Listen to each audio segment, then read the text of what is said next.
சென்னையில் உள்ள முக்கிய சாலைகளுக்கு பெயர்ச்சூட்டு விழா வந்து சாலை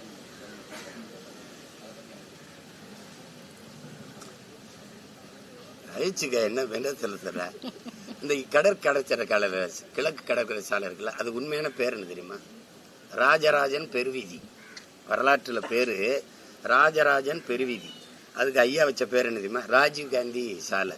அது கிழக்கு கடற்கரை சாலைன்னு வச்சிருந்துருக்கலாம். இப்ப வச்சிருக்க பேர் என்ன தெரியுமா? ஐயா கருணாநிதி அவர்கள் பேரை வச்சிருக்காப்புல.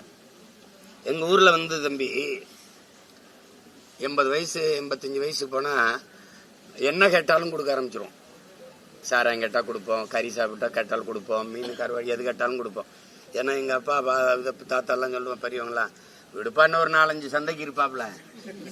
அது நல்லது வல்லதை கொடுங்கப்பா, கடைசி காலத்துல வாய்க்கு ருசியா சாப்பிட்டு போகட்டும்னு. அப்படி இன்னும் கொஞ்ச நாள் இருக்க போறாங்க. அவங்க இஷ்டத்துக்கு பேரை வச்சுட்டு போக வேண்டியதுதான். நீங்க நாடக உலகின் தந்தை சுவாமி சங்கரதாசன் என் தாத்தனுக்கு பேர் இருந்ததுல, அந்த கலைமன்றத்து பேர் எதுக்கு மாத்தினீங்க? எல்லா சிலையும் தெருவில் இருக்கு, எங்க தமிழ் தாய் சிலையை எதுக்கு இடிச்ச? அப்ப சேட்டை தானே. ஜல்லிக்கட்டுக்கும் ஐயா கருணாநிதிக்கு என்ன சம்பந்தம் இருக்கு? எதுக்கு அந்த வளாகத்துக்கு ஏன் தாத்த முகத்தை ஒரு பேரை வைக்கல? 4ஆம் தமிழ்ச்சங்கம் வச்சு தமிழ் வளர்த்த என் பாட்டன் வள்ளல் பாண்டித்துரை தேவர் இருக்கான்ல, அவன் பேரை அந்த கட்டின நூலகத்துக்கு ஏன் வைக்கல? எல்லாத்துக்குமே உங்க அப்பா.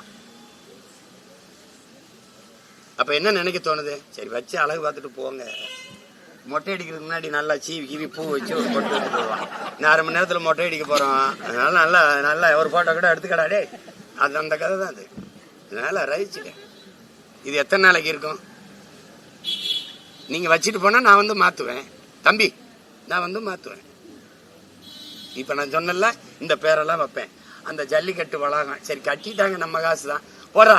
தாத்த மூக்கைய தவிர போடுவேன். கல்வி தந்தை. இங்க என்ன பேரு? வள்ளல் பாண்டித்துறை. 4ஆம் தமிழ்ச்சங்கம் வச்சு தமிழ் வளர்த்த பாட்டன் வள்ளல் பாண்டித்துறை தேவர் நூலகம் போடுவேன். என்ன பண்ணுவ நீ? ஆசைப்படுறாரு, வச்சு அழகு பார்க்கிறாரு. தமிழ்நாட்டில் செயல்படுத்தப்பட்டுள்ள காலை உணவு திட்டத்தை தெலுங்கானாவில் செயல்படுத்தணும். அவரை நினைச்சு நான் வருந்துறேன். நாங்க தான் சோத்துக்கு செத்த பயமக்களா இருக்காங்க. அவங்களாவது தன்மானத்தோட வாழ விடணும். காலை உணவு உப்புமா தானே. நீ வரையா போமா 2 பேரும். ஆனா சொல்லாம போகணும், சொன்னா மாத்தி வாங்க. காலையில 5 நாள் உப்புமாங்க.